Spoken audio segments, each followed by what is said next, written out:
All right, are we good? I think we're good from what I can see. I did spend a little bit of time practicing this earlier just because I don't know, I feel like if I'm going to be concentrating on talking, then I don't want to be concentrating on trying to remember how to play the game. I'd said previously that I was going to potentially play The Path, which is a game I really do love, but is a difficult beast at times. So we're going to go with Haunting Ground instead.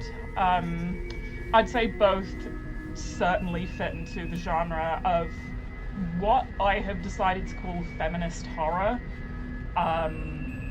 But I don't know. It's kind of related to a genre that I would say there's a through line for a few different pieces of media that I really like. It's a genre that I had just dubbed in my head as sad girl vibes. Essentially, it just kind of talks about womanhood, becoming a woman, being a teen girl, and how that kind of really sucks. Which Fiona herself, the protagonist here, is 19. I might turn the audio down just a wee bit. Okay, yeah, let's get it down.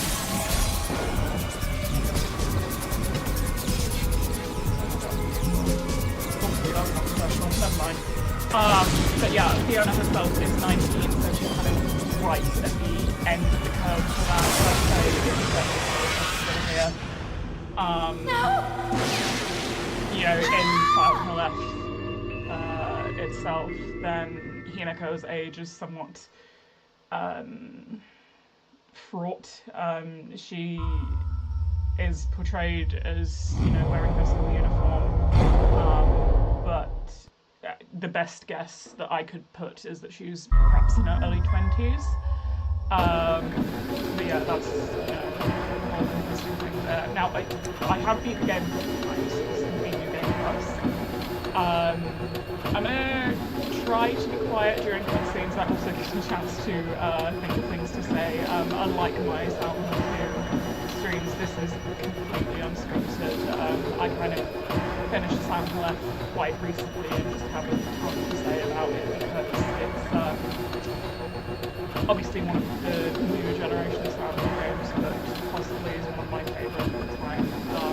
I am so oopsie. I'm so impressed with it. I can't begin to tell you. But I'll try. So let's skip the demo here and let's actually get into things, shall we?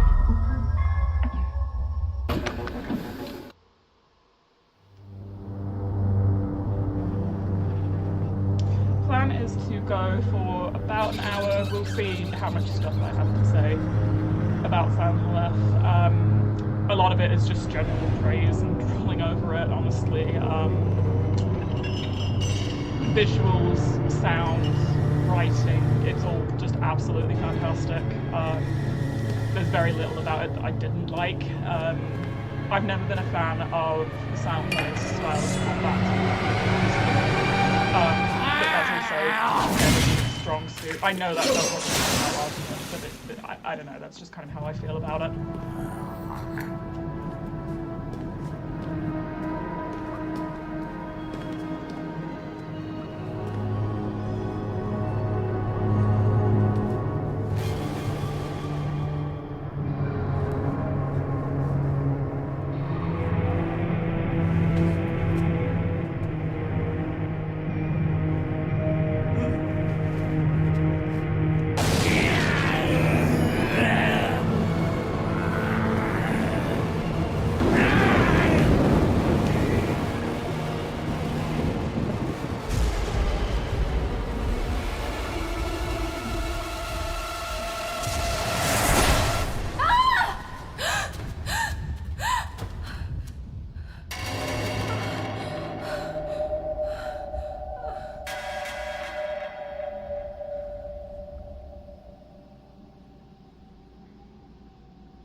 something that is very noticeable kind of from the beginning here, that really isn't present in Silent Hill F, is there's a lot of male gaze stuff going on with Fiona right now.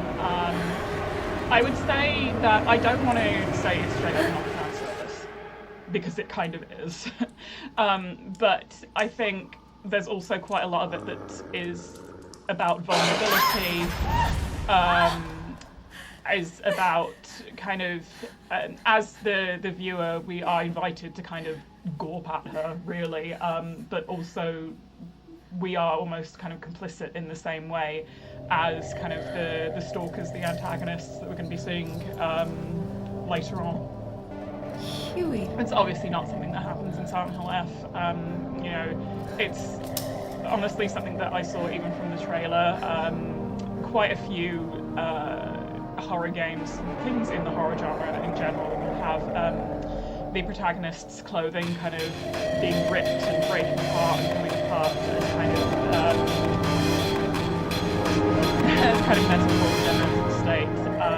But I think at the same time, Silent Hill F is possibly the first iteration I've seen of that where it is a young woman who's having her clothes torn away, but it's also completely unsexual, like it's part of her arm and her back that get exposed, and it's yeah, it's just interesting how that trope is done. I would say if it was done in a more sexualized manner, I don't think that would necessarily be a bad thing, but it's kind of just what they're doing with it. I would quite charitably say that the devs here, the intent, like I said, was to make Fiona sexualized, but also in a way that you know, kind of feeds into the narrative. It's not just boob for boob's sake, basically. So yeah, I practiced this a little bit before streaming, not much. So hopefully I shouldn't be getting lost, certainly in this first little bit.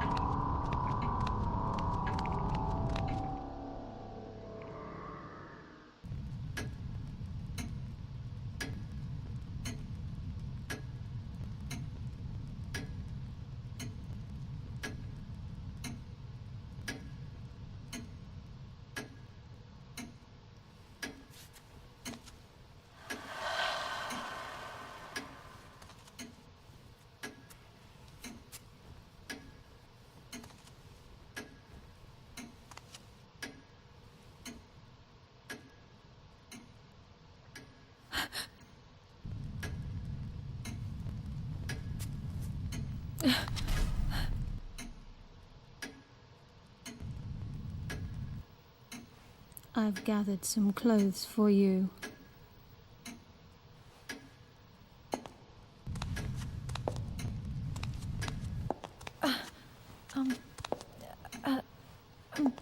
Wait, don't go.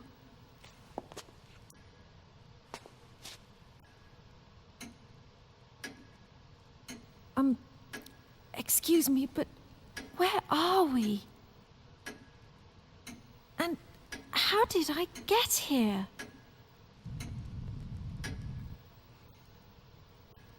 Yes, Master. We will keep her here for a while. I will make sure she stays comfortable.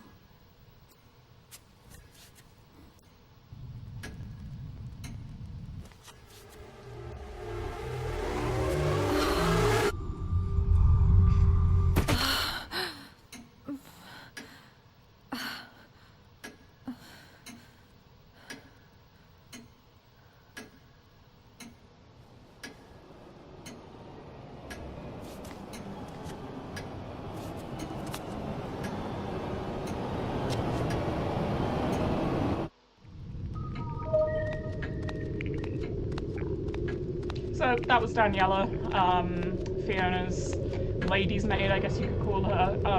I absolutely adore Daniela. She is easily my favourite character here, for reasons that will perhaps become apparent later. Yeah, actually, interestingly, Fiona does have that little scar, the little burn mark on the back of her shoulder there. I'm trying to show it to the camera, but it's, yeah, you can kind of see it there. not something that I remembered from the last couple times I played this game, but obvious things can be drawn between Fiona here and Hinako. They both have that, well, Hinako has that absolutely giant brand on her back. Those ritual cutscenes were genuinely very difficult to watch, and what really impressed me about Silent Hill Earth, honestly. So, here we go. Yeah, let's change the clothes.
Wait a minute.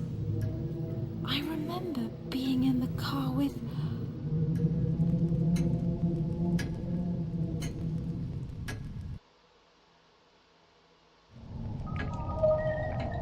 Yeah, my point kind of being proven there about the male gaze.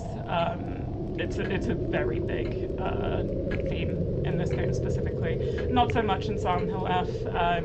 I would say certainly the theme there more is control of women, what womanhood is, and this very particular, very strict way to be a woman.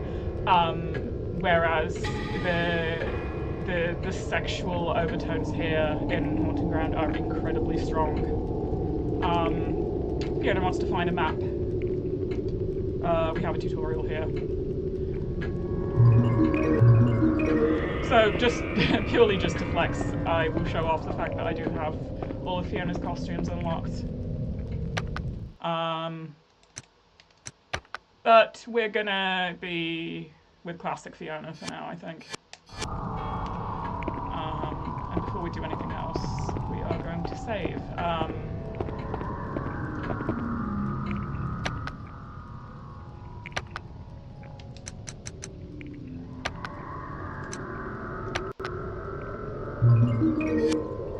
Okay, yeah, I think that's fine. Yes, I am using an emulator. I know that there are people out there that have like a full modded PS2 setup. I think that's really cool, but an emulator just kind of suits my purposes more. So, yeah, Fiona's outfit here. She makes a comment, I think, about it being quite tight in the chest. I'm not gonna ignore the fact that there's pretty liberal use of jiggle physics here. But at the same time,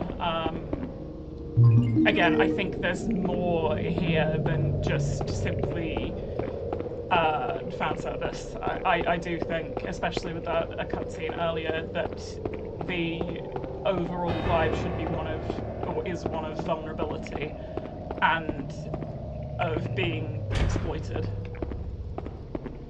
Although I will say, I remember last time I used TikTok, which was a good little while ago, but there was much ado about the PS2 horror girl aesthetic and kind of the outfits that the facial frame girls particularly wear. I'm a fan of it personally. I do think it's quite sweet and feminine, but at the same time, not necessarily something I'd want to wear in this kind of situation. Also, we have a panic mechanic. Is this blood?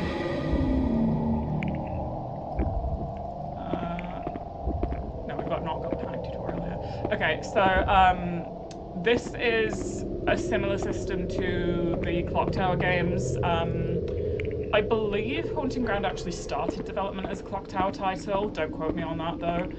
But yeah, basically, if freaky shit happens, Fiona will panic. You saw there the screen went a little funny. Your controller will vibrate a little bit to mimic her heartbeat. And yeah, she'll just need some time to calm down. Luckily, that one doesn't take too long. Also, yes, I do have retro achievements plugged in here. I would definitely recommend it if you are a fan of kind of older games. You know, it's fun to just get a little achievement pop up if you do something particularly difficult. You know, activates that little dopamine blip in the brain. So we've got some lavender. There's not a whole lot to do in here right now. We will be coming back later, depending on how fast I do things. We picked up some lavender. So we have antimony and lavender. Antimony is one of the few things that Fiona can use to defend herself. She can throw things. Antimony explodes on impact and will stun whoever's chasing you for a little bit, not very long. Lavender will reduce panic. Personally, I never really got into the thrown items in this game. I find that they're really not particularly useful. Fiona has a better way to defend herself that you'll see shortly.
Okay, we have our first chase sequence, excuse me. This one is pretty simple. It's just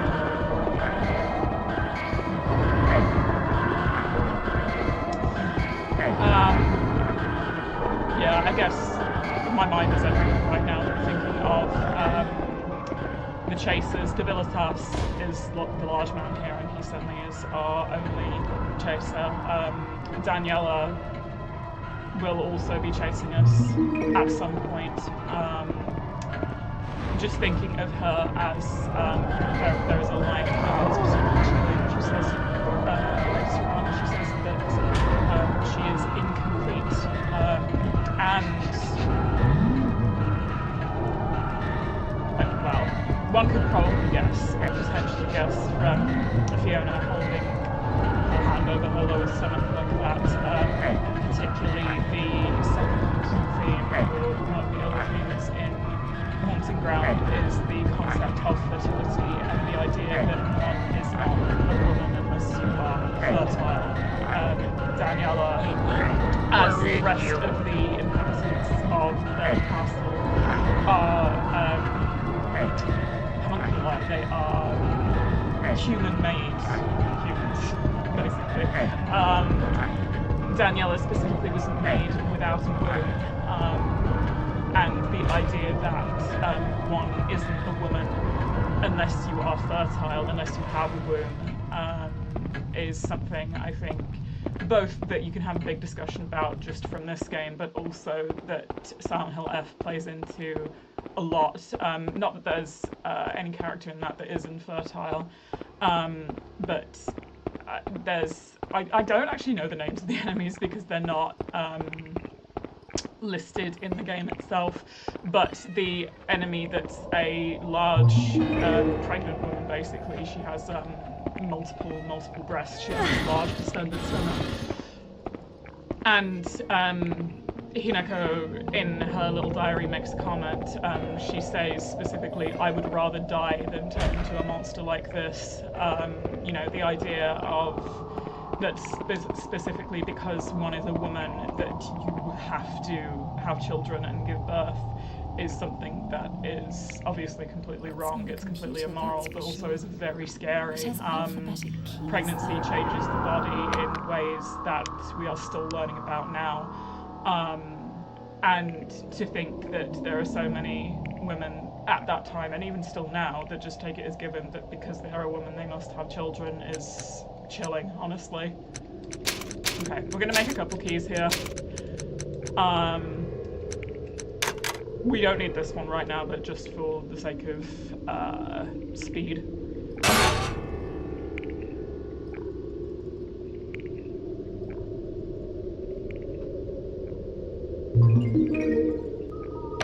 So yes, we have this strange contraption that prints these little stone keys out. That's wrong. Can I go back? Oh, I can. Okay.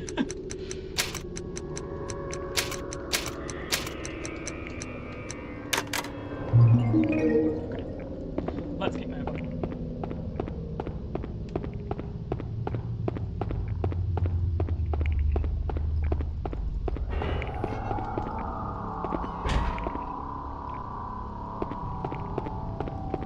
It's funny, actually. I think about Silent Hill F and the way the endings flow. Ending on the true ending being so upbeat and happy is honestly not something that I was predicting at all. I actually quite like the way that the endings work, particularly how it kind of streamlines a lot of stuff when you're doing multiple playthroughs. It almost reminds me of Nier Automata, the way that the endings work. I've also been told, because well, I don't want to say the writer, I presume they have more than one writer, but one of the main writers behind Silent Hill F was also behind Higurashi, which I've been told has a lot of similar themes, has a lot of similar vibes. So I am a fan of visual novels, so I may be picking that up at some point. Anyway, we have a file. It wouldn't be a horror game without one. So, I have played this before, so I know what I'm doing here, but in case you hadn't, this is where you'd get that puzzle hint. A deciphering of the Book of Origins, Sefero Yetira has uncovered the process for creating life form from earth soil. This golem needs not nourishment nor sleep, making this earthen garden the ultimate safekeeper of our deepest alchemic secrets and knowledge. I dub this creature MF.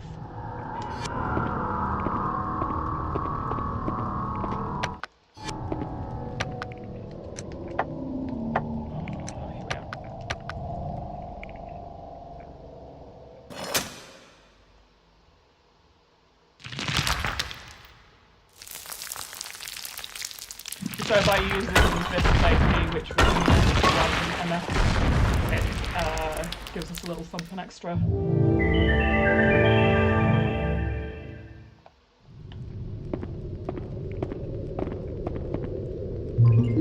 We have the obsidian choker, which is going to be very handy shortly.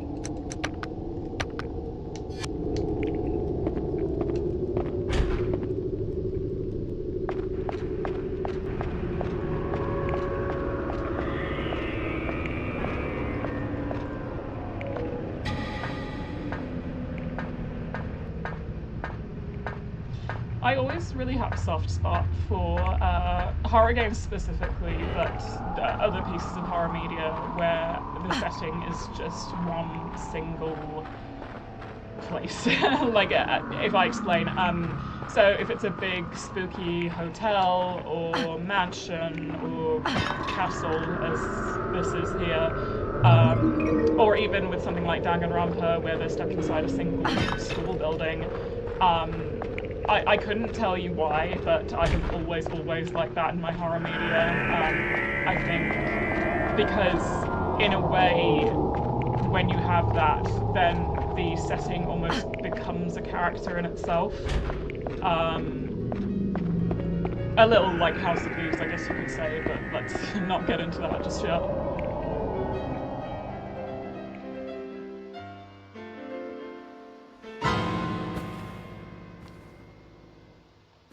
Ah, Fiona. I see you finally awakened. There's something that I've wanted to show you for quite some time. Pull away that sheet behind you.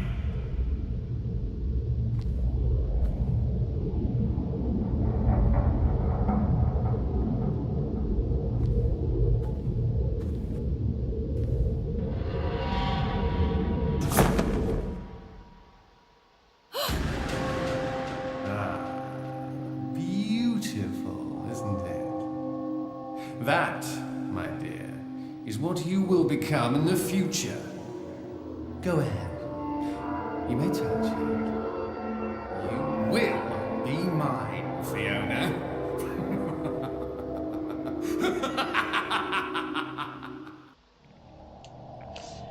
Yeah, I don't think you could possibly make the message here any more explicit than that.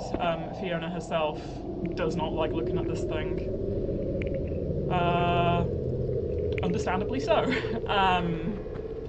Yeah, I mean,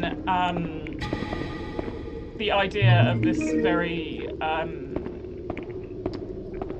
don't want to say masculine, because let's not blame men here, but this idea of, it's almost this old European king style of, you know, have lots of babies, the progeny, the bloodline, this sort of thing, but also the idea of pregnancy to control women.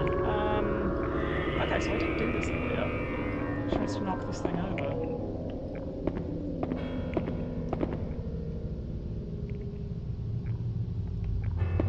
Can I push it from the other side? Can I do a run up and... No? Okay, never mind. I forget, honestly, entirely what that bookshelf is about. From what I remember, at least, it's not a puzzle item or anything I would need right now.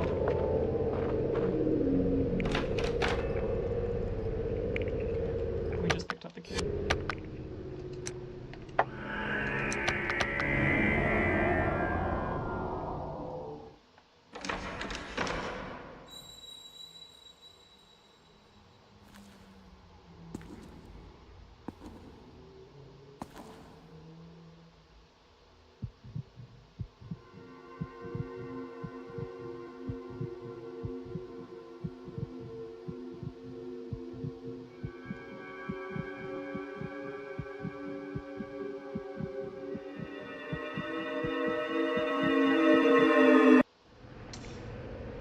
Alright, yeah, this is a tutorial on luminescence. Essentially, luminescence are these little glowing things.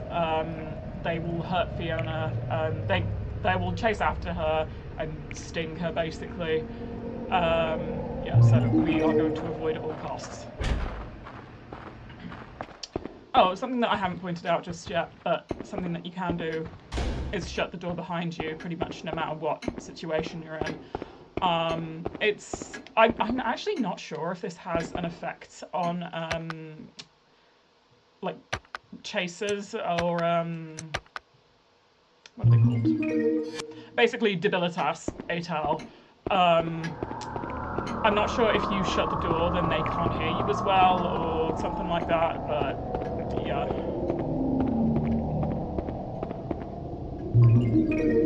Okay. Can we use this here now?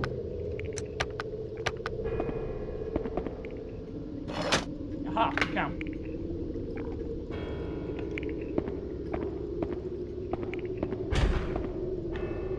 So we are slightly sequence breaking here, but again, this is something that you would get a hint on and then know how to do it from later hints, but if you know how to do it already, then you can just go ahead and do it.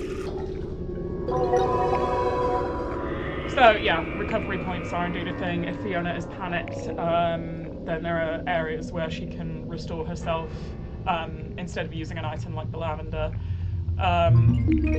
Here she splashes the face in water. I've actually never personally found myself the need to do that. I've never been that kind of freaked out and had that help. But yeah, I don't know. I guess if it helps.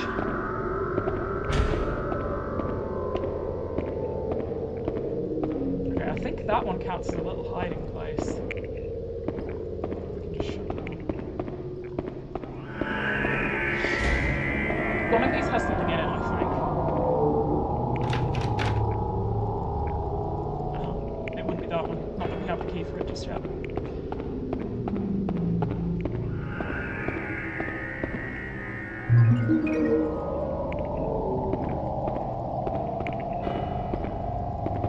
Ah, this is a hiding place. For what I remember, I think that one's actually quite good.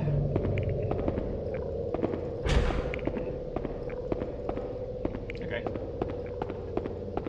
Let us return back to the main quest now. That would be finding the map.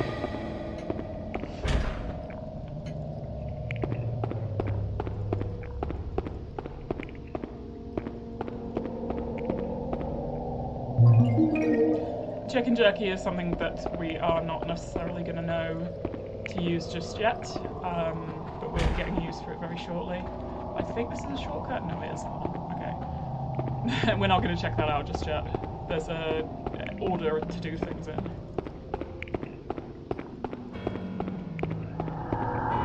This plywood panel door is blocking my path, but it could be broken through easily enough. I would say it's kind of overselling it to call that a door. It was half broken already. Okay. We have a map of castle. From what I remember, this really isn't useful. Oh.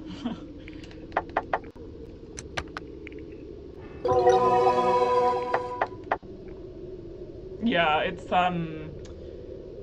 to me, I kind of just have a rough memory of where things are and how things are laid out here. The map really doesn't help much.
I am Ricardo, keeper of the castle.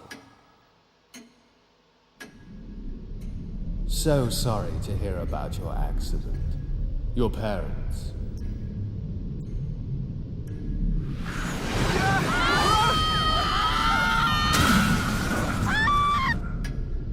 As Master Ugo and Mistress Ayla are both deceased, you, Miss Fiona, are the sole surviving heir of Belly Castle.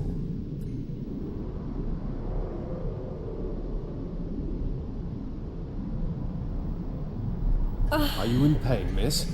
Will you be alright? You've had a long day. Please, rest upstairs. Your bed has been prepared.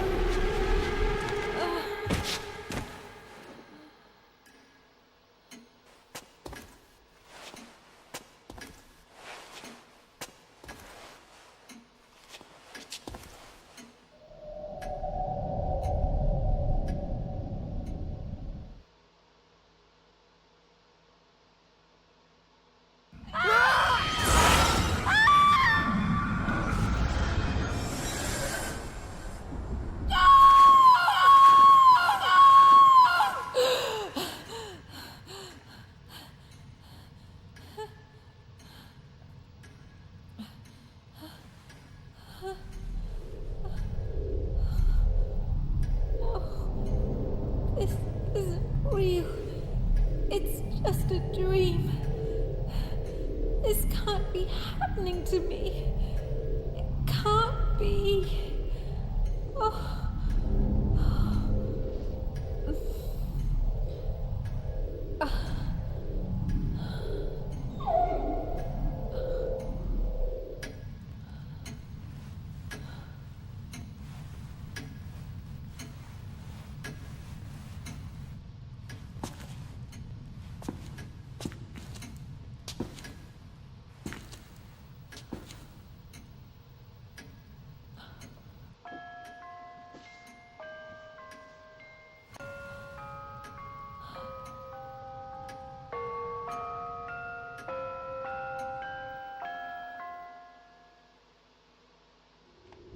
Alright, so now we have the opportunity to pick up a little friend.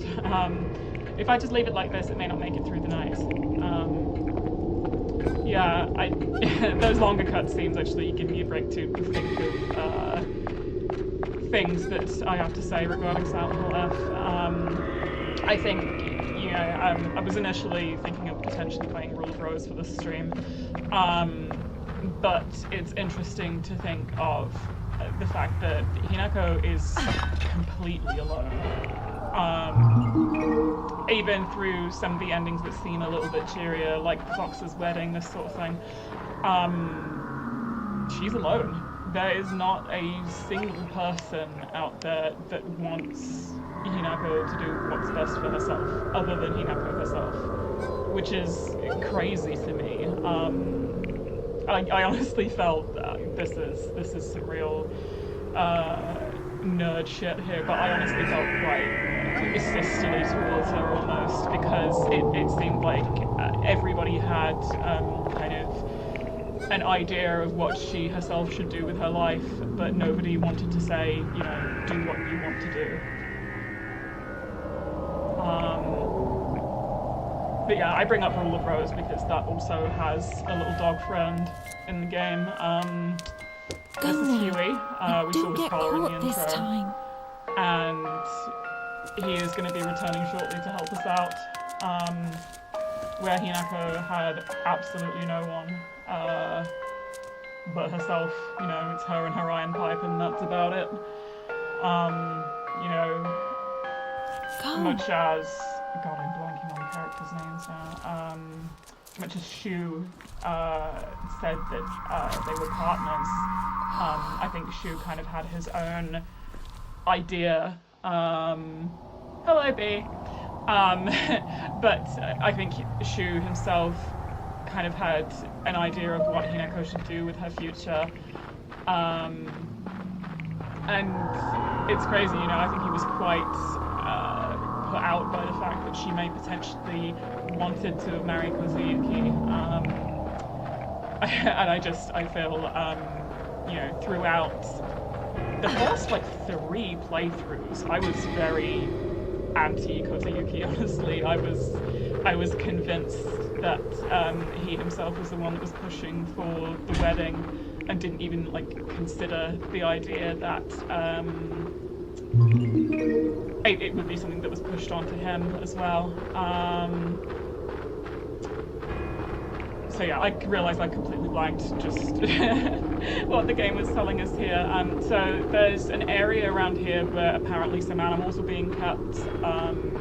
During the intro, we saw Divilitas cutting up some meat of some kind of unknown origin. It looked kind of hairy, but I couldn't place what kind of animal that came from. But yeah, Huey is free for now. Yeah, Shu definitely has some unresolved feelings towards Hinako, which I think is kind of why Rinko is so hard on Hinako. And it's like, well, you know, it's really unfair, I think, of Rinko. I am not a fan of Rinko at all.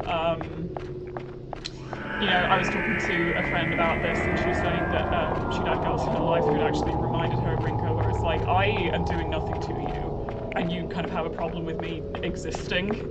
You know, Hinako herself is there, you know, her dad's fucking throwing knives at her, let's be real here, and Rinko is there saying, you're prettier than me, and I have a problem with that. It's crazy, honestly. Looks like there's something up there.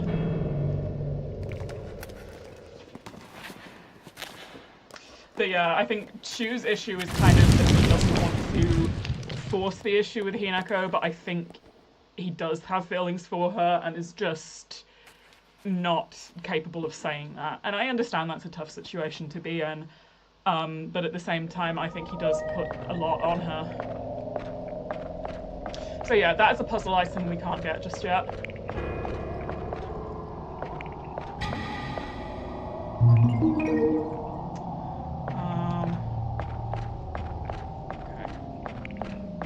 There's a cutscene here. We don't actually have to watch it, but why not?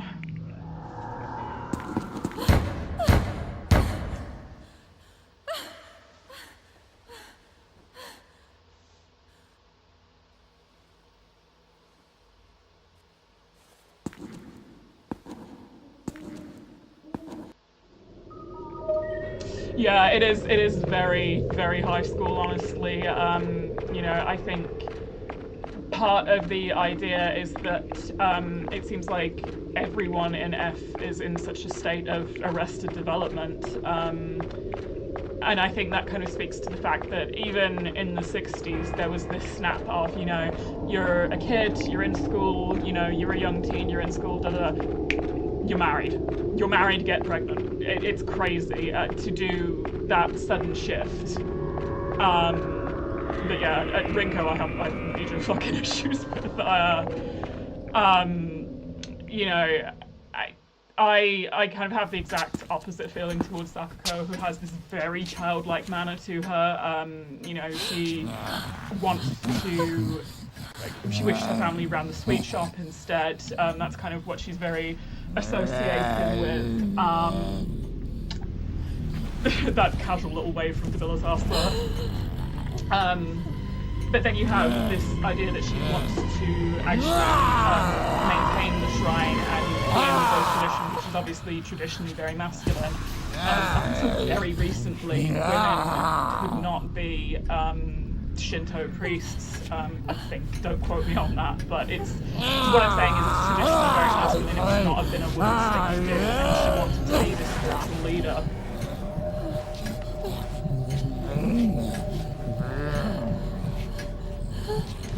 But of course, I think Salmon Left does that a really lovely job of illustrating how things might not have sucked for Kazuyuki as much, but they did definitely still suck. He was still definitely being forced into a role. You know, So yeah, this is how we attack in this game. Fiona can't actually do anything himself, but we have Dog Friend. And he's gonna serial toss off for us.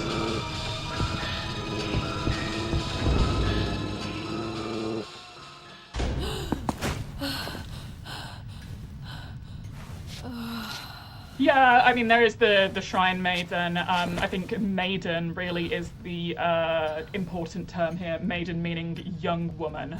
You know, if you were an older woman, you are the priest's wife, basically. That's the maximum amount Thank you. traditionally You that saved one would me. have as an older woman in this Shinto belief. Again, not 100% sure. This is just me saying on, what I think I know. If I'm wrong, definitely correct me, but... yeah, I'm sure modern times it has changed, but 60s in Japan, yeah.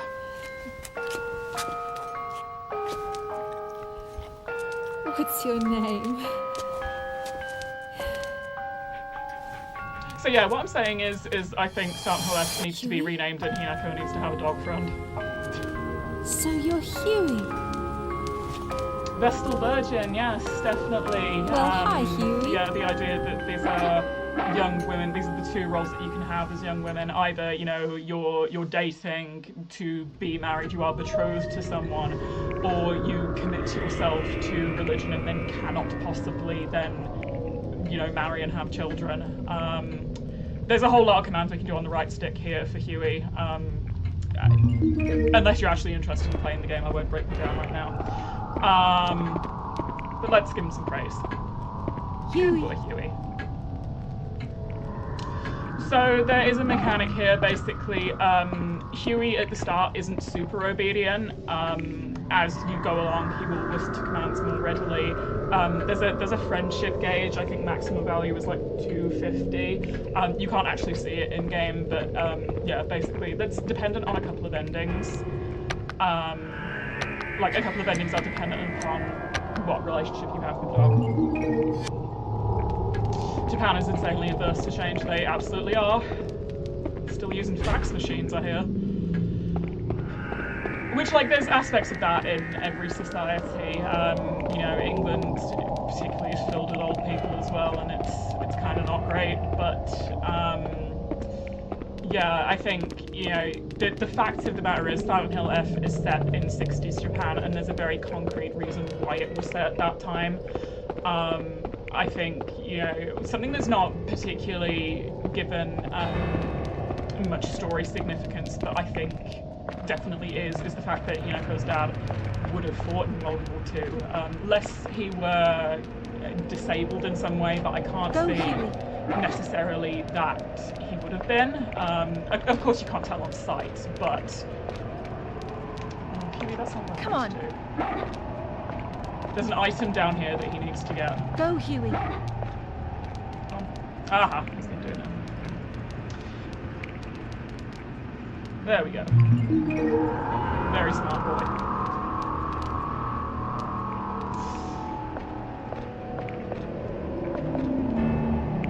But yeah, I mean, I think of, you know, these big societal problems, like things about the birth rate declining, and it's largely viewed as a woman's problem. You know, women are not choosing to have children, and I just think, well, is that such a bad thing? You know, the idea that if you don't want children, you don't have them, is that so radical? Right, I've forgotten where I'm going. Yeah, Huey is a little bit wayward at the start. Oh no, I remember. Oh shit, no, I remember where I'm going. I need to... I've forgotten to get a puzzle item. Shit. Huey. Where is he?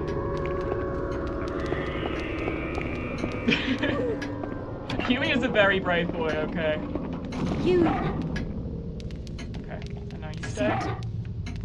Good boy.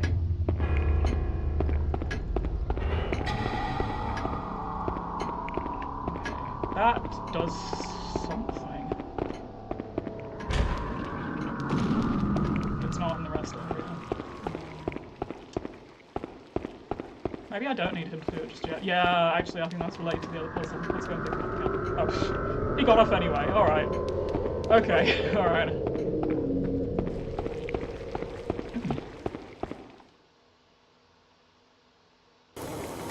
Ah. This is a very iconic cutscene.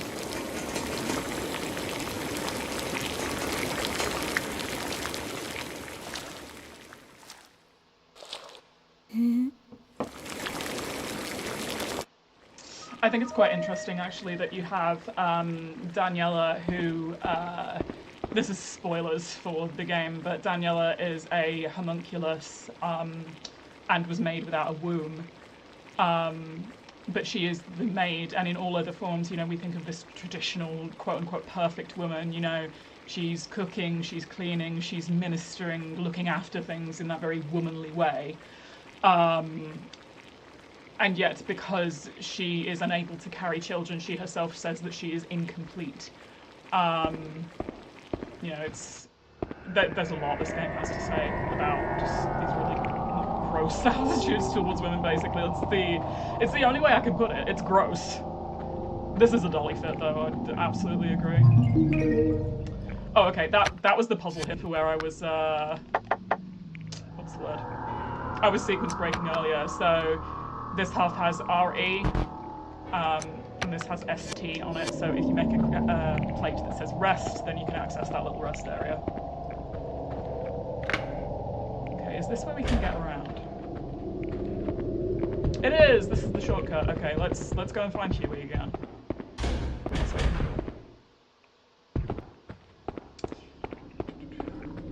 where are we going?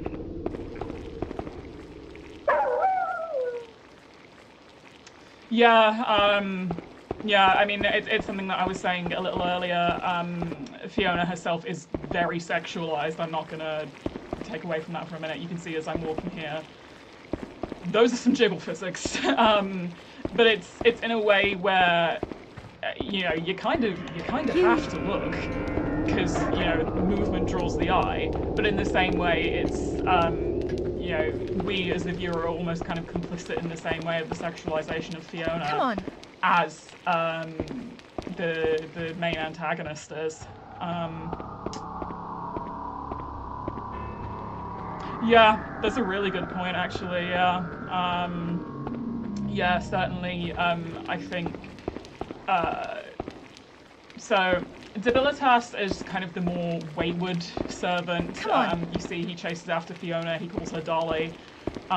You know, he's very much just interested in playing with Fiona. He has this very childlike mind, basically. Huey, are you okay? Come on. He's kind of stalking after something. Okay. But yeah, Daniela has this very much this vibe of she does what she is told. So if she were asked to submit sexually, then I have no doubt in my mind that she would, because she's almost this like, it's very Stepford Wives, you know, it's very robotic, basically, is what I'm saying. I don't know where Huey's gone. Come on. I remember from last time, actually, he does tend to get confused around this little area, so I'm gonna head back up to the bedroom and see. His Pathfinder goes a little wonky. Huey. Ah, here we are. Okay, so yeah, let's go get that puzzle item. Huey.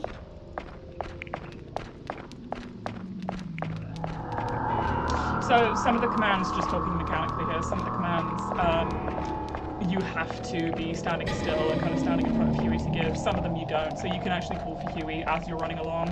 Huey. And that works just fine. But obviously if you were to ask him, like if you were to ask Fiona to praise him, then she'd need to be like sitting right in front of him. Come on.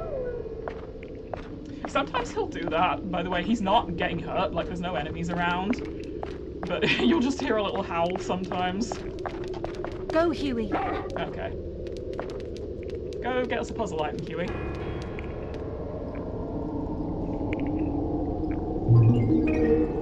But yes, Daniela the maid is very, very pretty. Fiona says that herself. Actually, I'm not sure I showed this. This is something I kind of forget about from time to time, that as you play the game, Fiona will have comments about things that are happening. As you see, this is right from the start of the game. One of the maids working here, she's so beautiful, almost too beautiful, it almost seems unnatural.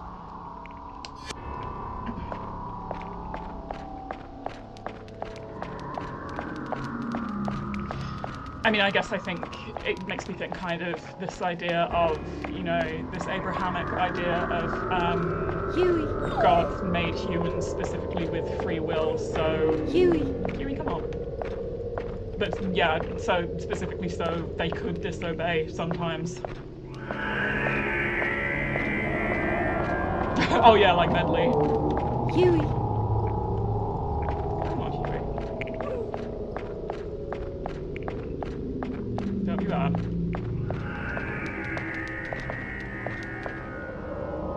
No. I love that animation, it's so cute. Come on. Huey. But yeah, something that this game does that I have not seen a lot in other games is this real focus on alchemy and alchemical processes. It gets quite lore heavy quite quickly, but yeah, it's something that you wouldn't necessarily know just right now. But that becomes apparent over time is that Fiona is the only human here, aside from the two brothers that own the castle itself. But yes, both Debilitas and Daniela, the maid, are completely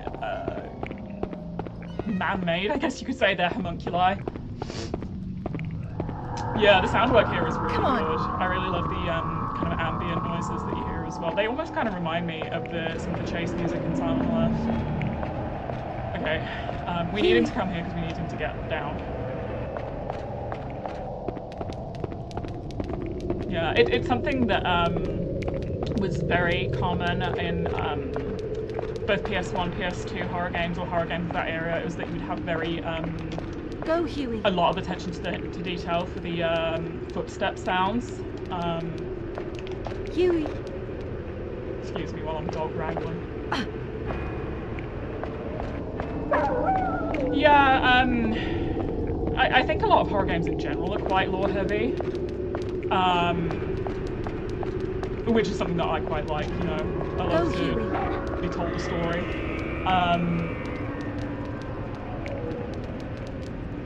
But yeah, I think there's a limit to what you can do scare-wise without like getting into lore. You know, it's basically just like jump scares and vague atmosphere and that's it.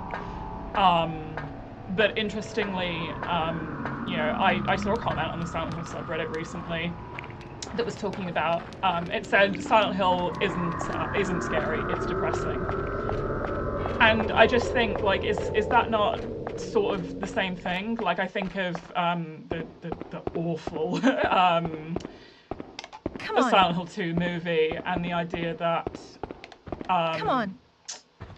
you know, that Mary getting ill was like, oh, it's this big cult conspiracy. It's like, no, the idea is it's both sad and scary, the idea that anyone could become terminally ill at any time. Yeah, so that's an example of the luminescent getting me, just by the by. I knew that would happen eventually. Go! Can you read this over or no? No? Can I push it?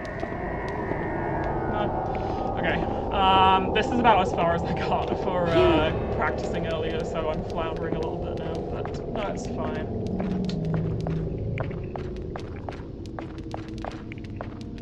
Especially during the early game, you're given quite a lot of lenience for figuring out where stuff is and what stuff is without being chased too much, which I like. It's like a big pet peeve of mine in horror games when you're trying to do a puzzle or something and you keep getting got, you keep getting chased down by monsters. It's like, can I just have 5 seconds to think? Oh yeah, I remember what I'm doing now. Huey. Come on. Come on. Come on. Come on. Huey, don't do me like this. Huey. Come on. Yeah, so sometimes he'll give a little bark when he's heard a command, and sometimes he won't. The bark kind of like confirms that he's gonna actually do the command. Okay, that's good. Yeah, he's gonna stay there. Good, good, good. All right. So now let's do what I actually meant to do.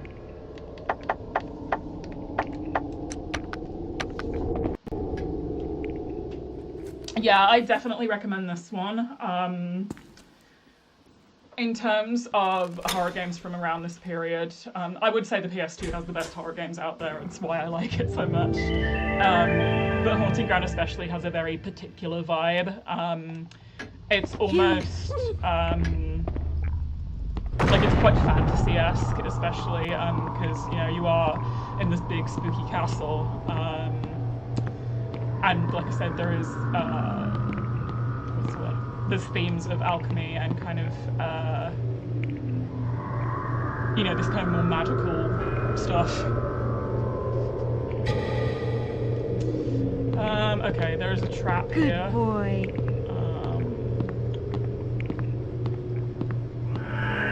Oh, did he step off the switch? Okay, that's what happened. Let's save first.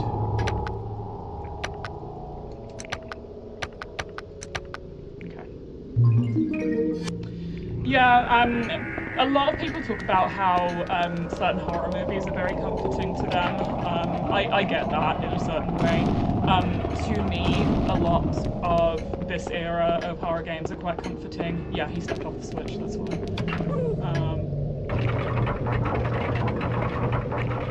So now we actually know what that switch does. I really need Huey to get on the switch and stay on it.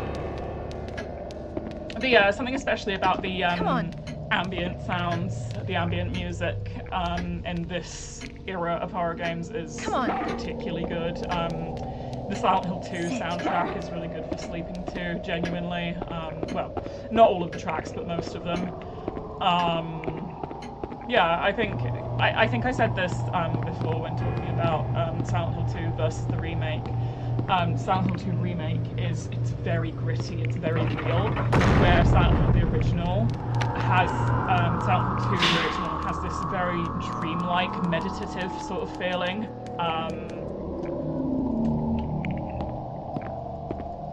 Yeah, it's I don't know. Some of that is just from familiarity, I'm sure, but some of it is because of the atmosphere. There's something that happens here. Ah, yeah, there we go.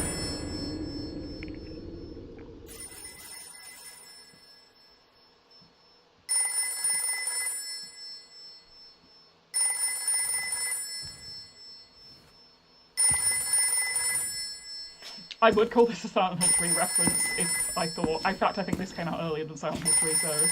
Maybe Silent Hill 3 was referencing this, actually.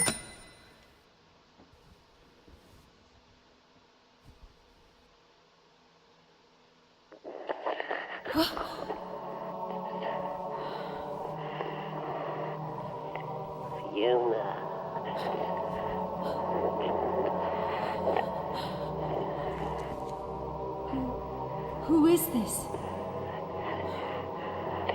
You must pay attention now, Fiona. Be wary of Ricardo. Your There's a big phone, actually.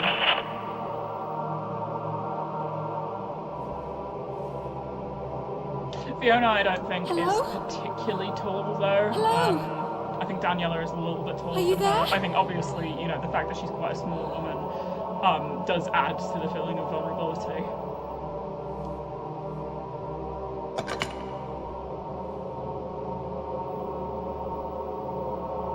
Azoth? Okay, yeah, so now we're being chased. This chase sequence is fucking bitch. I remember it being really difficult, so, is this safe now? Okay, there's a trap there, basically. If you haven't deactivated it, you're in big trouble. So, I'd say this is almost the first proper chase sequence where, what's happening here?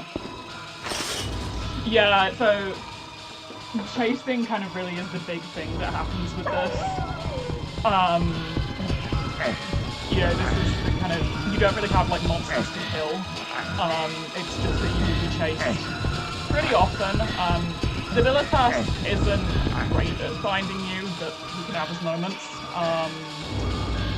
But yeah, it's, I don't know if you're familiar with the Clock Tower games, but yeah, this is definitely a staple from those. Haunting Ground was very much considered a spiritual sequel to the earlier Clock Tower games. Oh my god, is Huey barking outside of the shower that I'm hiding in? It's not helping Huey.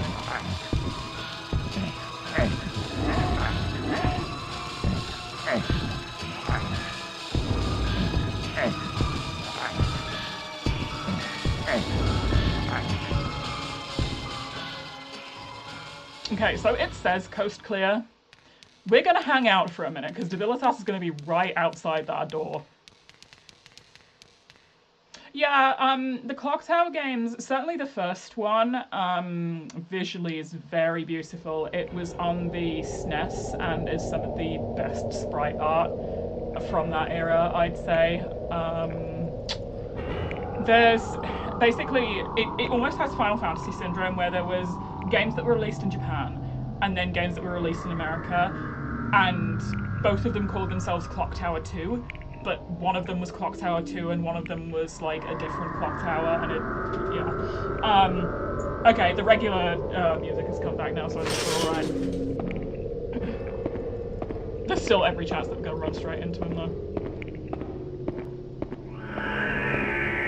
Yeah, I remember that era of JonTron is genuinely means quite a lot to me.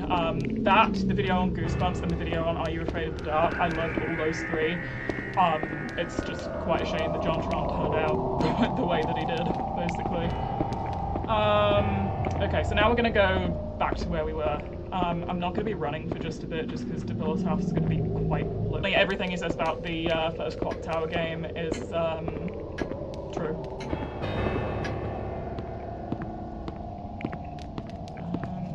I think I've deactivated that trap now. Because I put the thing down. Let's find out. Yeah, we're fine.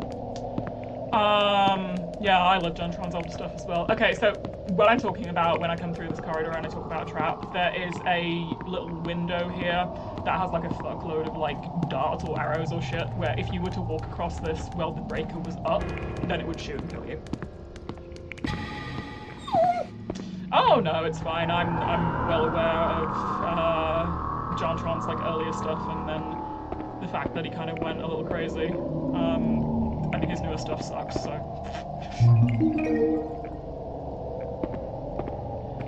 Alright. So I think now we're free to explore this area. I remember being chased all the McFucking way around this staircase. All the way around, looking for a hiding spot, and it didn't work. It is best to backtrack, in my opinion, in this game, if you're being chased, because, you know, you're already going to have an awareness of where the hiding spots are. Yeah, I mean, I didn't assume so anyway.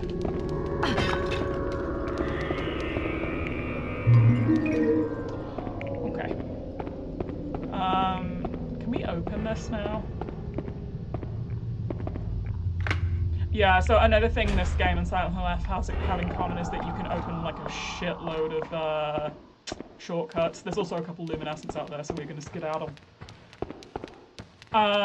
Yeah, it took me until like genuinely like my 4th playthrough to realize that so in the school segment there's a key that you need that's inside a locker, where if you have the combination code you can just go straight to that locker, put the code in, and then just leave. You don't have to do the whole school. I did the whole school like 3 times for no reason.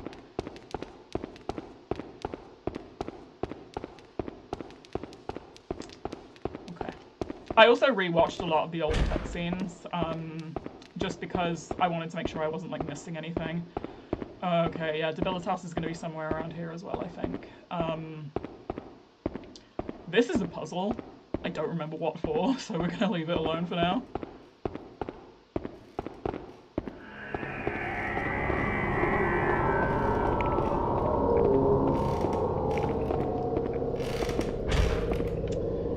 Okay, so this is called the nursery, but yeah, it's Debilitas's little room.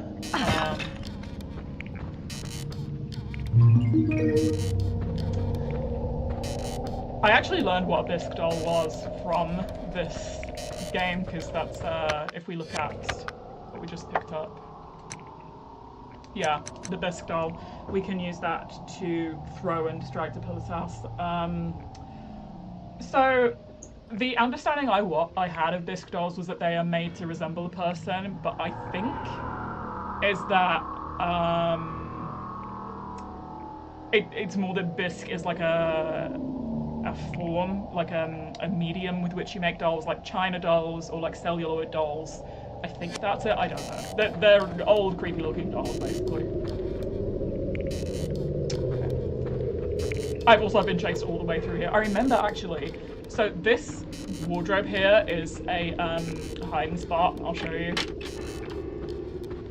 I have literally waited here for, in real life, 15 minutes waiting for Debilitas to fucking leave me alone.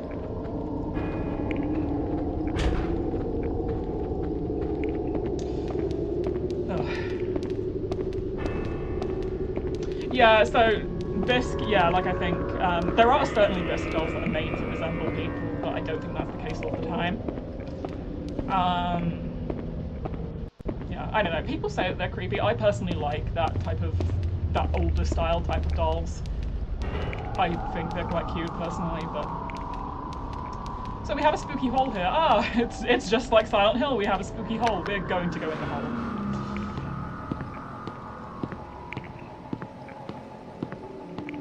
If you wanted to take your screen caps now for Augustine vibes, we have a little alchemist's atelier, I guess you would call it, a little alchemist's workshop. Slot here. We have this. So, I will not lie, this is a minigame I don't particularly like. It's basically like a slot machine, and there are some very valuable items you can miss out on if you fuck it up. So I have abused save states before now to just get the items that I need. But I'll show you how it works briefly. So we choose a component, and that one in the middle is a colour blue, so we're looking for white. I'm really bad at this, so I'm just gonna... So you get something from it if you make a connection. But yeah, I'm not a fan of this. Oh, the chakra map, like the, like crown chakra, throat chakra, that sort of thing. I guess it could be. We got Quies from it. An alchemic item created through an intense process of refining medallions. I wonder what this does. I genuinely don't know. Ah, it restores a small amount of stamina. There we go.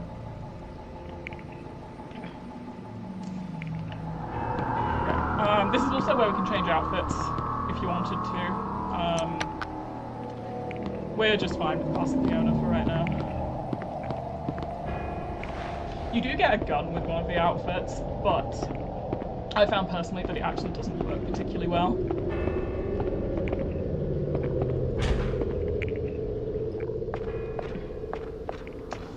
We're not going to do this just yet. We're going to check out downstairs first. I don't know where Huey is.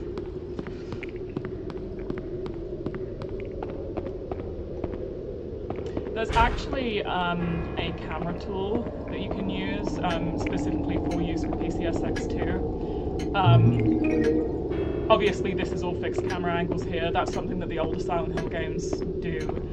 That I am kind of missing from the newer Silent Hill games, particularly Silent Hill 1 has these crazy camera angles that are really cinematic, where you'll be like way above and like slightly angled, and it just makes you feel like your character rather feel really small and insignificant.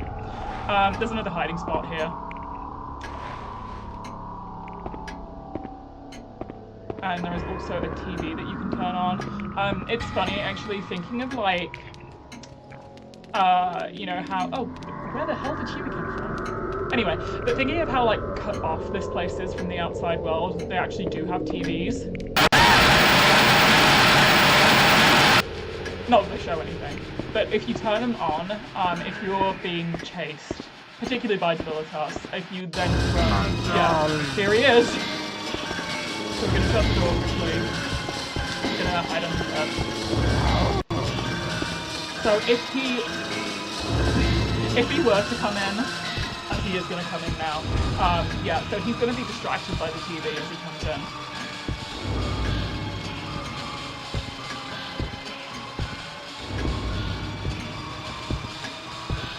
We're just gonna chill out here for a bit. Yeah, I guess turning on the TV actually triggers him.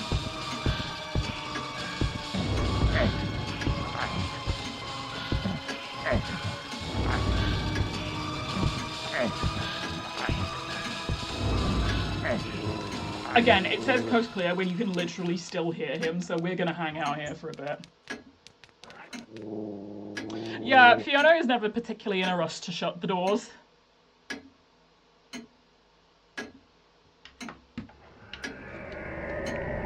Okay. Yeah, when you hear, I don't even know what you call it, but that kind of like synthy sound, when that kicks back in, that's when you know it's safe. Although I say this, I'm probably gonna bump straight into him now.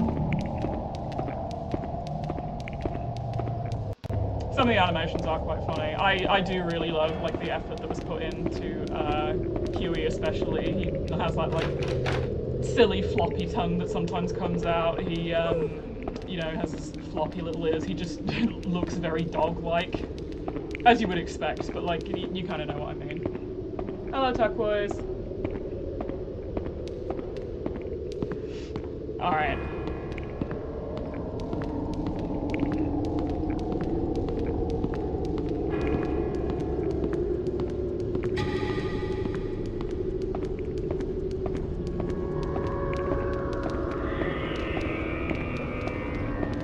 We are also walking here, so we don't trigger the Debilitas again. He is very active in this area, I guess because it was actually not much longer that he's going to be around for. Slight spoiler. Oh, yeah, this is a cool thing. So if you are being chased by him, if you trigger him to this area here, then you can actually trigger a cutscene where Huey shoves him off this bit without a railing, and then he's kind of knocked out for a little bit, which can be useful. But I'm not gonna trigger him again unless I have to. Could you read this? Agnes Day. Looks like that's the title of this diorama. Yeah, there's a whole load of like spears and armor and shit here. I think the excuse Fiona gives is like, oh, it's all rusty, but I don't know. I think if I had a chance for a weapon, I'd still go for it. So you can see there's an item there in that very obviously cracked bit. We're gonna ignore that just for a second. Can we get up there? Huey.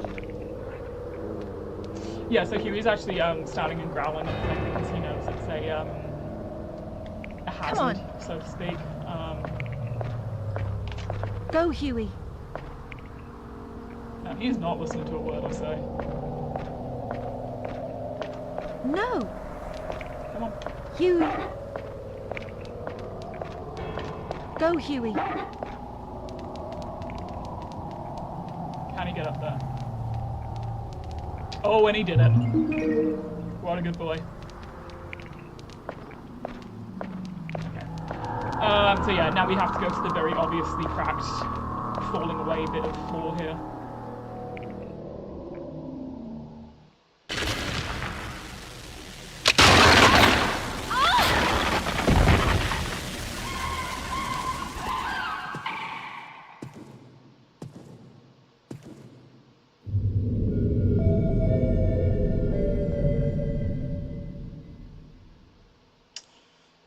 Yeah, so we have to get moving pretty quickly because Debilitas is coming.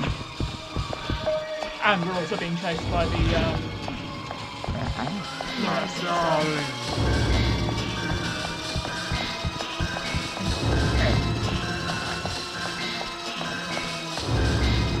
I don't remember where the hiding spot is here.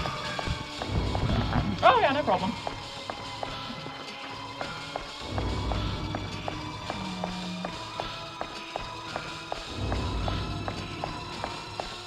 We'll actually go and explore that area later. Right now I'm just looking for a hiding spot.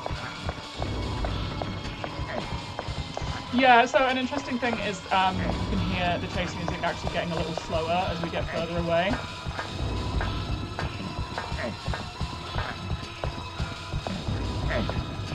Yeah, it does, yeah, so if he's right next to you, then it'll speed way up. So as you can hear, it's actually speeding up as he comes towards me. My darling. Oh shit, he's climbing the ladder. I forgot he could do that. Oopsie. Oh no.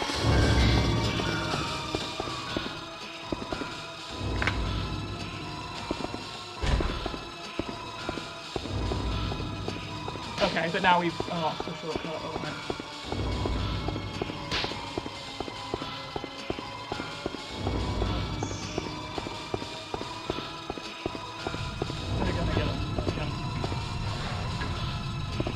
So something that the tutorial text came up that I kind of skipped past, that if you repeatedly use the same hiding spot, then there is every chance that the AI is going to get wise to what you're doing and will come and drag you out. Fingers crossed it doesn't happen, but yeah, I haven't saved into it. Yeah, so you can hear it's all gone quiet now. He's still around.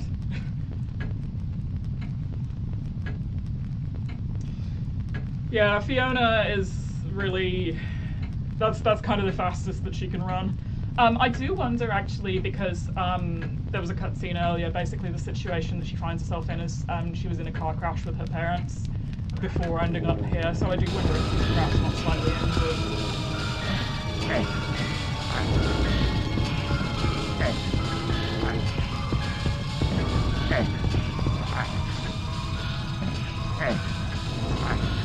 Yeah, the AI here is honestly pretty smart, sometimes too much for its own good. So yeah, there is a TV in Fiona's little bedroom here. If I were to turn that on, then he would get distracted by that. Again, we're going to chill out here a bit until the coast is actually clear.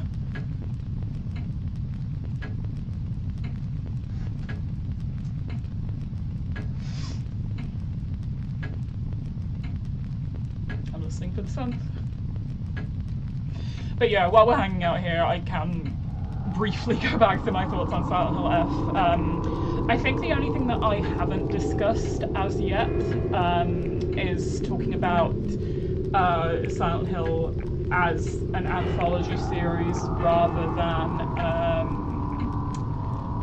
a particular town. So obviously Silent Hill is the name of this town in New England, it's a resort town, but at the same time, Silent Hill F takes place entirely in, God, I'm blanking on the name now, but this town in Japan, basically. And there is at no point where you ever actually go to Silent Hill itself. You know, a lot of people have had criticisms about that. To me personally, I would say, I think it's, what's the word?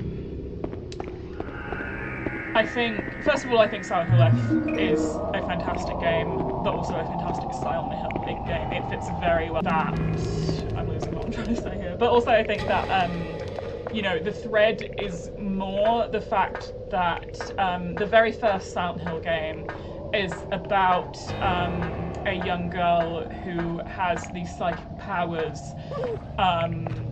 and has a very not good family, again is forced into this mother role, except it's even more fucked up because she is 11. And I think the idea that Alessa from Silent Hill 1 with these psychic powers could form this this otherworld environment, I think the fact that Hinako could possibly do the same thing, I don't think is a million miles away, you know.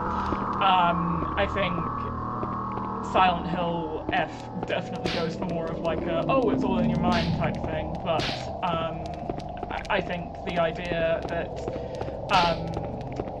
part of the stuff that Hinako is going through is being made manifest is, you know, I think there's credit to that. I also think the people that complain about, oh, it doesn't take place in Silent Hill, neither did half of Silent Hill 3 and most of Silent Hill 4. It's, you know,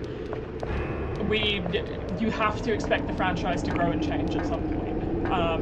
You know, I am no fan of things that have been put out post Silent Hill 4, stuff like Homecoming and Downpour especially. They're not good games. Huey. Is he gonna come down? No, I think I have to babysit down. But yeah, I think, you know, criticism of like these post Team Silent era games is perfectly fine. Of course, I'm not saying that these games are beyond criticism. Go, Huey. But I think, you know, if you look at something like Silent Hill 2 and 3 and you just want more of that over and over, it's antithetical to growth, basically. Also, there's a lot of indie people that are doing stuff that's much closer to the traditional Silent Hill vibe if you wanted that. So.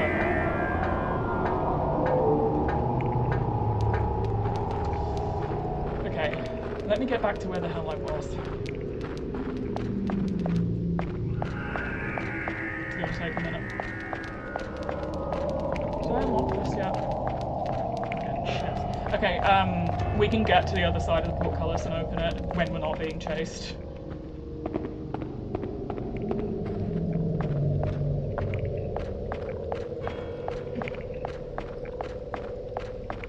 But yeah, I said words to that effect, basically saying that, you know, the franchise needs to grow and change at some point, and also that the fandom is full of whiners, basically, and got banned for a week on the Silent Hill subreddit. Not that I'm salty about it, it's just, you know, it's absolutely true. Every Silent Hill fan knows that Silent Hill fans whine and complain about everything. We're a very, very picky group of people. Okay. Alright, we're back to where we were.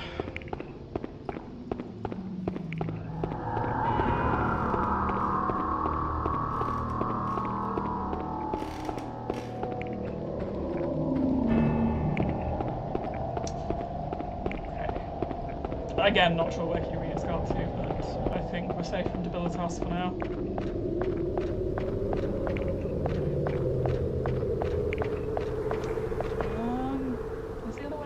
Now, because we can't get down that way. Oh, I tell you what we could do actually over there.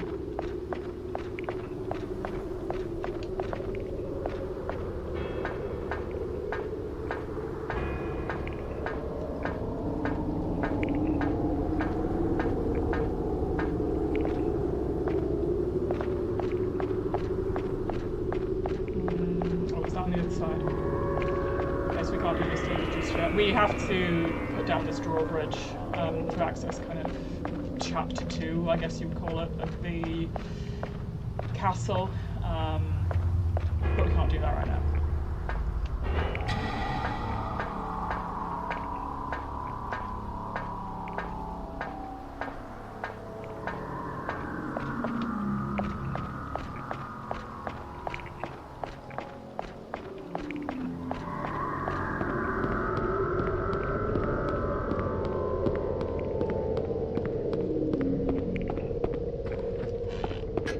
Yeah, B, that was something I was saying earlier, that something that I really do quite like, it's still locked. Something that I do quite like is when, particularly this is something you see in horror games, but also other horror media, is when you have kind of a singular, oh, we can climb down, but you have a kind of singular facility, a singular building, as the only place that you're exploring. So whether it's a big hotel, a big mansion, I've seen cruise ships used for this before, but the idea that, you know, it's just one place that you're exploring that like grows and changes over time, is just one of my favourite tropes in horror. It's almost like the setting itself becomes a character. You know, you think of what is it? Is it the Spencer Mansion from Resident Evil 1, that sort of thing? Yeah, cruise ships genuinely do quite scare me. Mostly because the fact is if you have a crime committed against you, any crime on a cruise ship, it's basically just going to go unsolved because the idea that you know, you're in international waters, you just can't, like, in trying to punish or trying to you know, carry out justice for a crime that's been committed in that kind of environment is a thing and a half.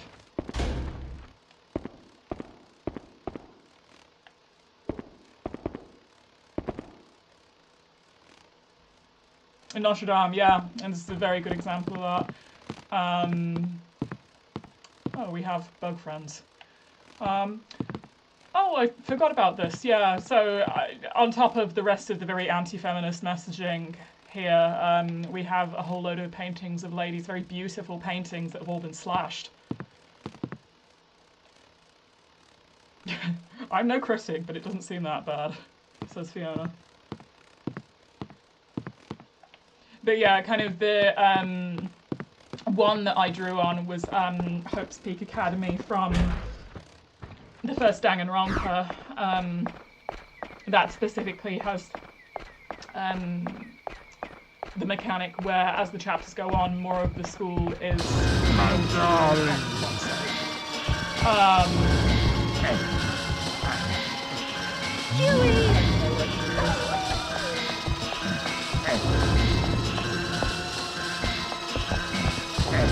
but yeah, more of the school is going to as time goes on. There was a bird right outside my window.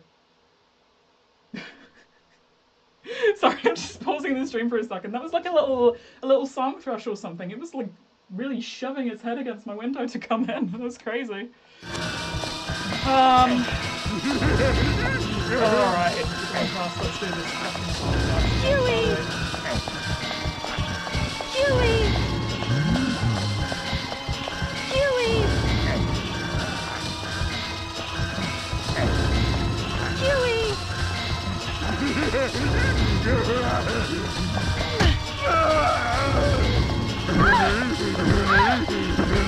Okay, yeah, you can see me on the Huey, go!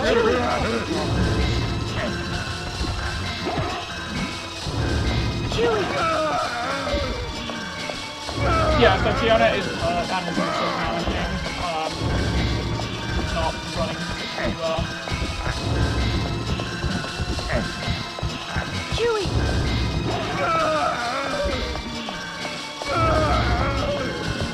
Yeah, so Fiona can hit. That doesn't really hurt any of the chasers that much.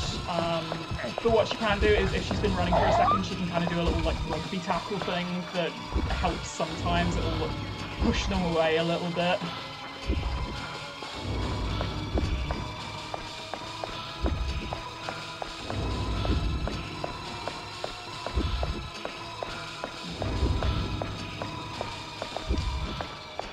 I'm gonna head back in this way. Yeah, she's living before running was invented. Running was invented in 2006. Luckily now we actually have this shortcut unlocked, so I'm gonna go and have a little cry in bed. Just to like make doubly sure that he's not here.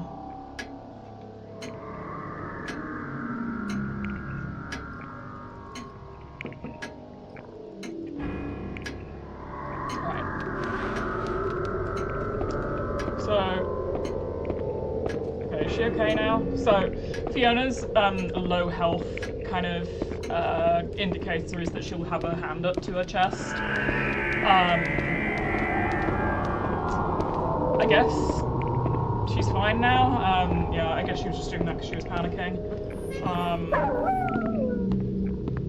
Huey can also get low health. He can't actually ever die. Fiona can die, Huey can't die. But if Huey is at low health, then he'll have like he'll hold his little paw up. It's honestly quite cute. He'll do a little limp.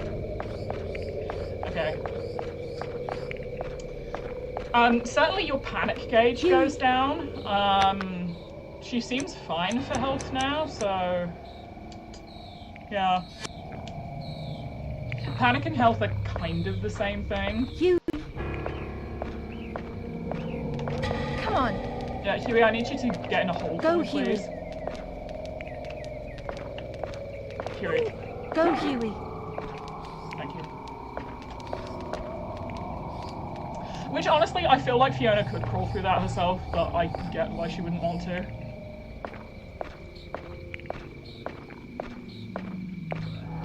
I'm just gonna hang out here for a bit.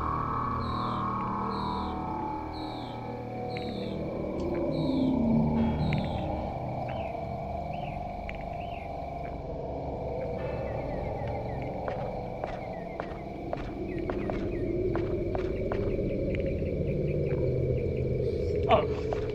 Come on! I guess there's nothing in there. There's another hole where he has to go through to like do a puzzle thing, but I guess that's just a hole. That's fine. He's a very good boy for going in the hole. Huey!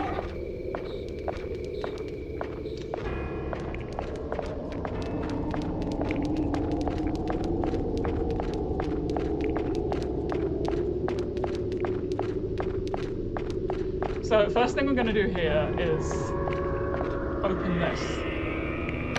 So now we have a shortcut.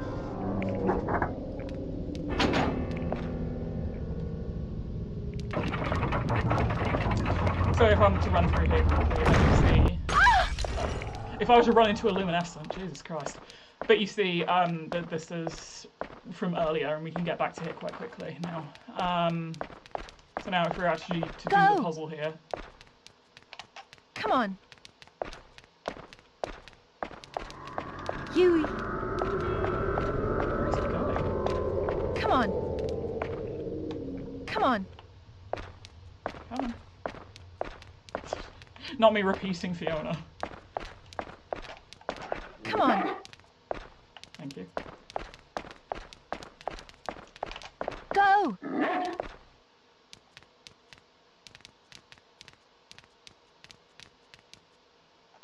Go!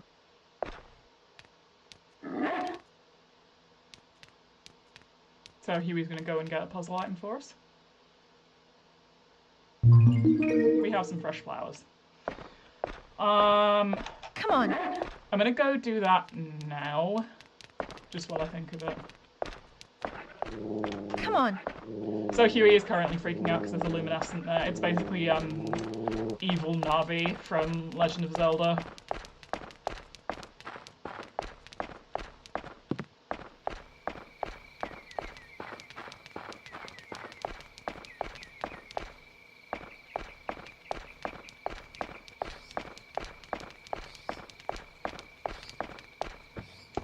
Alright, so we're gonna put the flowers... Where are they? Here. I'm not sure what those flowers are meant to be actually, but okay, see.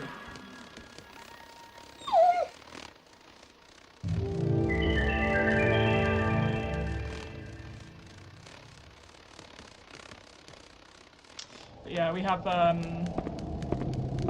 load of butterflies blocking that door. Fiona, I guess, is just scared of butterflies. I think my sister is actually. She just doesn't like them. I don't quite get it myself, but, you know. Fears are weird like that.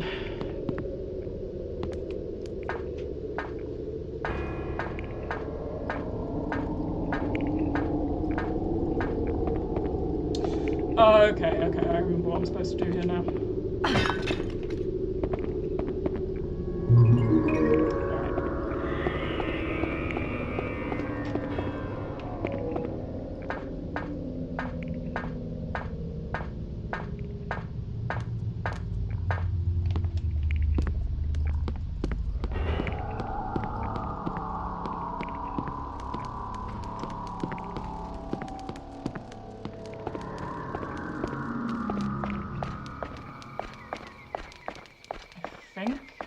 might be a scripted chase soon. I can keep my eye out for that. Okay, so Huey, get in the hole.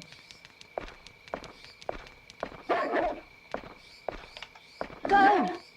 Go, get in the hole. Thank you. Fuck's sake. Oh my god.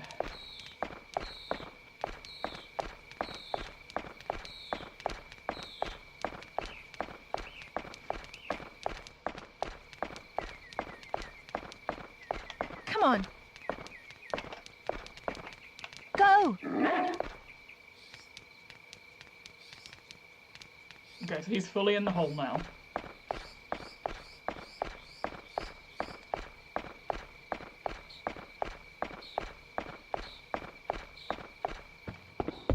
My darling.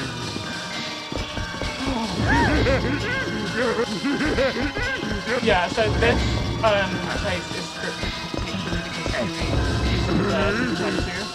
So we're gonna... Fiona, please! Fiona, please! Thank you. I'm gonna... Go with this. Alright, so that was just a little bit...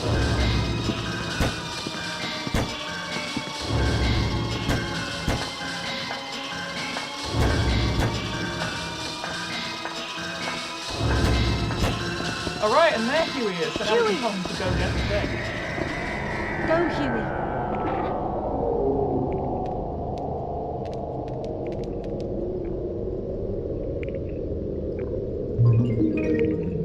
Yay, okay. Alright, this key goes all the way back in the study, so that's gonna take a minute. I think we're gonna get to the study, we're gonna unlock whatever that is. We're gonna save, and then we're gonna quit. For now.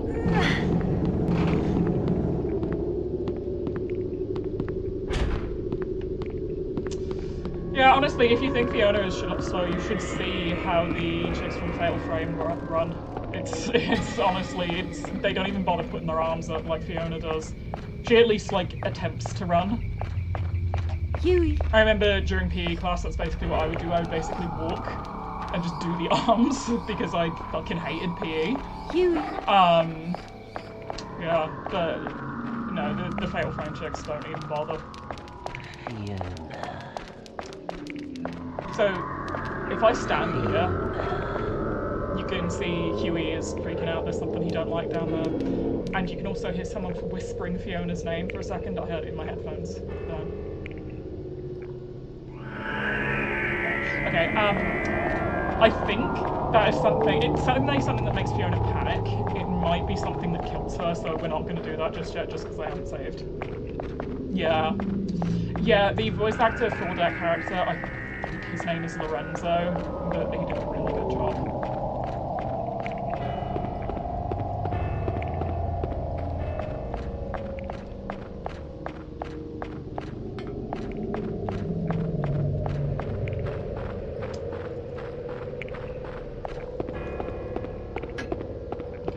We are particularly avoiding like ladders and stairs and basically just stuff that Huey can't do, just so that regardless of where he is, the AI can follow us. Otherwise he gets a little bit confused.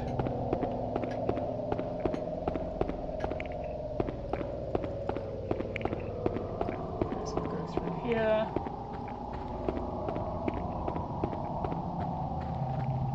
Yeah, the amount of backtracking you do, kind of through different paths in the castle, you do get to know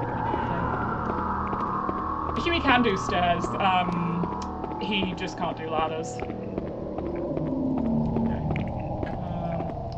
Alright, no, I think the arm up is a stamina thing, actually. Yeah, I think if I leave it for a minute, then yeah, that's what the arm up is stamina. Okay, we're gonna go get the thing in the study very quickly.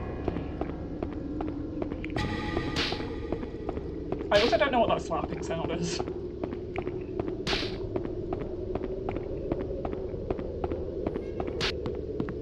Okay. Yeah, so the arm up is definitely a stamina thing, so she runs slower if she's been running for a while, which makes sense. The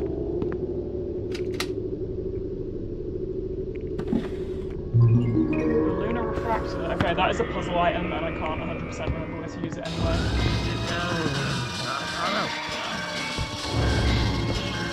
Are we serious? And the Luminescent as well, alright. Alright. Thank you. Yeah, I don't know what it is. In the beginning of the game it's not there, but...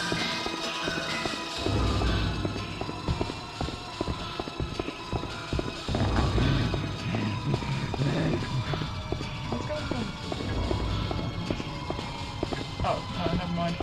Fiona doesn't have time for distracting the guy that's chasing her. Oh my god! Alright. Alright, okay, alright.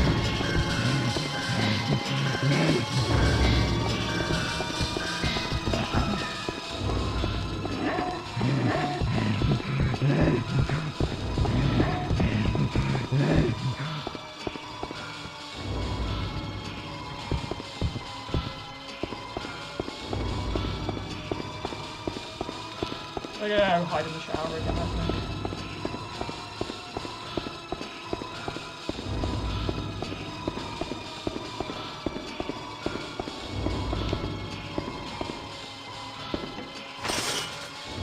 Yeah, I guess while we're doing this, just because I'm going to hit a save point and then end the stream, I can do a little final thoughts on Silent Hill F. So I think in terms of, again, the genre that I call feminist horror, I don't know if that's the actual name for it, but it fits. In terms of that, I think it's a fantastic entry in the genre. I think it manages to convey its message very, very well, you know, without feeling preachy. I think the setting does come in for that. I think that for an entry to, you know, a new entry into the Silent Hill franchise, it's very, very good. It obviously draws level to me as my favourite game with the original Silent Hill 2. Yeah, so I use the term feminist horror because that is specifically within the horror genre, but the wider genre is just, it's something that just kind of appeals to me. Is a genre that I have just dubbed sad girl vibes. It's basically just all about, you know, being in this transitional period from being a girl to being a woman, and kind of how that just really sucks. Serial Experiment Flame does this, Rule of Rose does this, Haunting Ground obviously does this very well, Silent Hill F, there's lots of others that do this sort of thing, and it very much is about womanhood and girlhood and how those things can be really terrible. You're also seeing a really good example here of how tenacious the villain class is. He has come into this room 3 fucking times, and the game has told me he's clear, and he's come back. So, yeah. Yeah, it's, I don't know. Maybe there's something I'm doing wrong with it. It certainly could be, but it's, anyway. Back to Silent Hill F. Not that this is the most interesting viewing experience while I'm talking about it, but whatever. We'd be waiting anyway. Yeah, I think when it comes to feminist horror, it's the best, not the best, but some of the best that has ever been done. I think, you know, some of the subtler messaging around even just some of the posters that Hinako sees around her town, you know, this idea that women are nothing unless they're loved is something that I think one of the posters says, or it particularly says, you know, women are at their most beautiful or whatever when they're loved, and it's just, it's what came back to me is, who loves Hinako, you know? Is there anyone out there that has her best interests at heart? And it's hard to say yes, you know, even though Shu and Kosayuki technically are both on her side, they both still have an agenda, and the fact that she kind of has to just sort it out between the two sides, the two Hinakos that exist, is crazy to me. But it's like I said, it's quite surprising to me that it had such an upbeat ending, but at the same time I do quite like that. It's just nice, basically. Hinako has been through an awful lot, and to have her come out the other side of it and say, regardless of the consequences, this is 60s Japan, it's not a good thing for me to be unmarried societally, but regardless of that, I am choosing my own way. And I think the fact that Kotayuki has to go through a similar thing, this idea that, I can't speculate too much on Kotayuki's upbringing. We know that his mum is strict, and we also know that he kind of doesn't have a father figure. It's a nasty term, but he is a bastard child. But the idea that he probably also hasn't had a great upbringing, and the fact that he and Hinako could heal together, I think is a lovely idea. It's patriarchy, and it shows how patriarchy is actively harming men as well. Yeah, so that was my Silent Hill F review in like 2 hours. Bottom line, thumbs up. I liked it an awful lot. Please play it. I think you'll have a really good time with it. Okay, I have been shrimp moding for like 2 hours now, my back's starting to hurt. So I'm gonna sign off. I have a full stream starting and the RB screen that I made for myself now. No AI used. I'm very proud of that. They look very ghetto, but they're very fun. Yeah, I guess I'm like a proper streamer now or something. I might do more of this. I don't know Haunting Ground super well. As the game goes on, I remember less and less. But I've had a good time with it, so maybe next Sunday, we'll see. But yeah, I will say bye for now, guys. It's been really lovely having you here.